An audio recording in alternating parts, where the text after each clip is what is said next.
नमस्कार दोस्तों, एक बार फिर से आपका स्वागत है हमारे शो नई राहें नई उम्मीदें में, जहां हम बात करेंगे भारत सरकार के अल्पसंख्यक कार्य मंत्रालय द्वारा किए जा रहे कुछ महत्वपूर्ण कार्यों के बारे में। आज के एपिसोड में हम एक महत्वपूर्ण समीक्षा बैठक की चर्चा करेंगे। ये अहम बैठक 6 मार्च को आयोजित हुई, जिसमें अल्पसंख्यक कार्य मंत्रालय के केंद्रीय मंत्री माननीय श्री किरेन रिजिजू जी और राज्य मंत्री माननीय श्री जॉर्ज कुरियन जी ने मंत्रालय के अधिकारियों के साथ भाग लिया। तिरुवनंतपुरम में आयोजित इस बैठक का मुख्य विषय पीएम जन विकास योजना था, जिसका उद्देश्य अल्पसंख्यक प्रधान क्षेत्रों में बुनियादी ढांचे और अवसरों को बढ़ाकर समावेशी विकास को गति देना है। मंत्री जी ने माननीय प्रधानमंत्री श्री नरेंद्र मोदी जी के विकसित भारत के दृष्टिकोण को रेखांकित करते हुए राज्यों से परियोजनाओं को समय पर पूरा करने की अपील की। आपको बता दें कि ये कोई साधारण बैठक नहीं थी। इस बैठक में योजनाओं के लाभार्थियों से सीधी बातचीत की गई और उनकी प्रेरणादायक कहानियों को सुना गया।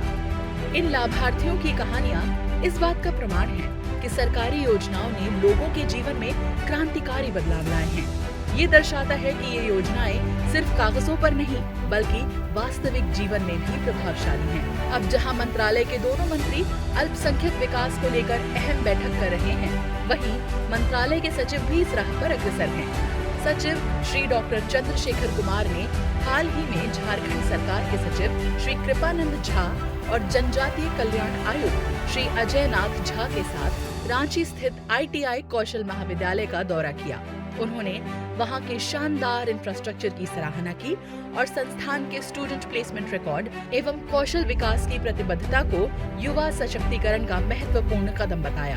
आपको बता दें कि SC/ST अल्पसंख्यक और BC कल्याण विभाग के तहत एक विशेष प्रयोजन वाहन प्रेझा झारखंड में कौशल विकास और रोजगार सृजन में अहम भूमिका निभा रहा है। इसका परिणाम ये है कि यहाँ के छात्र न केवल नौकरी प्राप्त कर रहे हैं, बल्कि नौकरी देने वाले भी बन रहे हैं।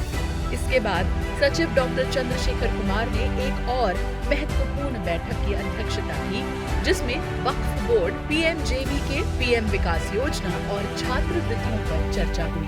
उन्होंने आत्मनिर्भरता बढ़ाने और कल्याणकारी योजनाओं के प्रभावी कार्यान्वयन पर जोर दिया। इन पहलों से कौशल भारत आंदोलन और कल्याणकारी कार्यक्रमों को और मजबूती मिल रही है। अब जब हमने आपको मंत्रालय द्वारा किए गए कार्यों की जानकारी दी, तो इनके परिणामों पर भी नजर डालते हैं।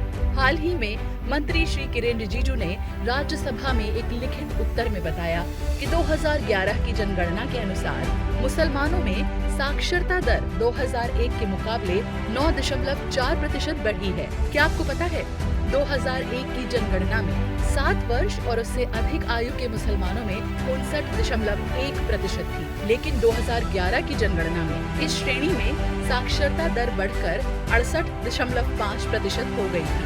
इस जानकारी के अनुसार 10 साल के अंतराल में मुसलमानों में साक्षरता दर में 9.4% की वृद्धि दर्ज की गई। PLFS यानी पीरियोडिक लेबर फोर्स सर्वे की टीम ने अपनी 2023-24 की वार्षिक रिपोर्ट में इस डेटा की पुष्टि की है। इतना ही नहीं, PLFS टीम ने एक और महत्वपूर्ण रिपोर्ट प्रस्तुत की, जिससे ये स्पष्ट होता है कि अल्पसंख्यक समुदायों की महिलाओं की श्रम बल में भागीदारी बढ़ी है।